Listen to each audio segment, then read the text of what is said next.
You're sitting on the couch. You suddenly remember you need something from the kitchen. You get up, walk in there with total purpose, and then just stand there, completely blank. No idea why you're in the kitchen. You walk back to the couch, sit down, and boom, it comes right back to you. What is going on?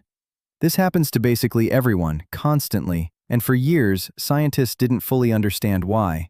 But there's a real explanation, and it's not that your memory is broken. It's that your brain is doing something surprisingly deliberate, and doorways are the trigger.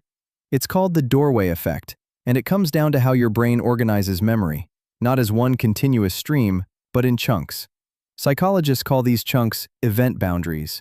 Every time you walk through a doorway, your brain treats it as the end of one mental scene and the start of a brand new one. Almost like a chapter break in a book or a scene cut in a movie. Here's the key part.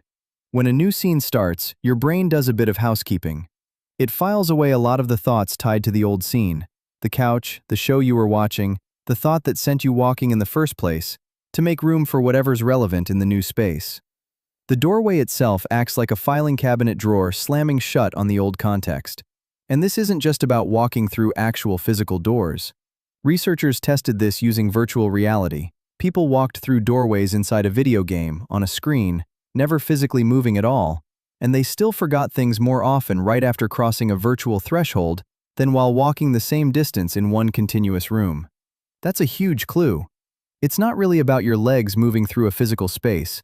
It's about your brain deciding, okay, new scene, and doing a mental reset the moment the environment changes.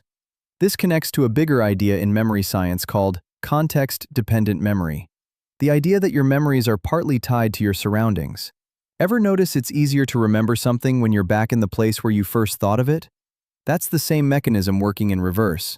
Change the environment, and the memory gets a little harder to reach.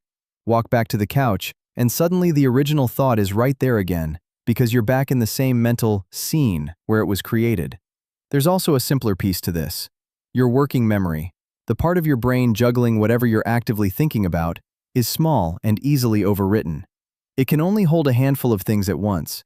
So the instant your brain gets hit with new visual information, a different room, different lighting, different objects, some of that limited working memory space gets reallocated to processing the new scene, and the original thought can get bumped out entirely. So next time it happens, here's the good news. It's not a sign your memory is failing you. It's actually your brain being efficient, constantly clearing out short-term clutter so it has room to process whatever's in front of you right now. The side effect is just that sometimes the thing getting cleared out is the exact thing you needed. And if you want a trick for it, go back to where you started. Since your brain reprimes itself in that original context, standing back in the spot where the thought first popped into your head is often all it takes to bring it right back. Which, weirdly, is proof of the same effect that caused the problem in the first place.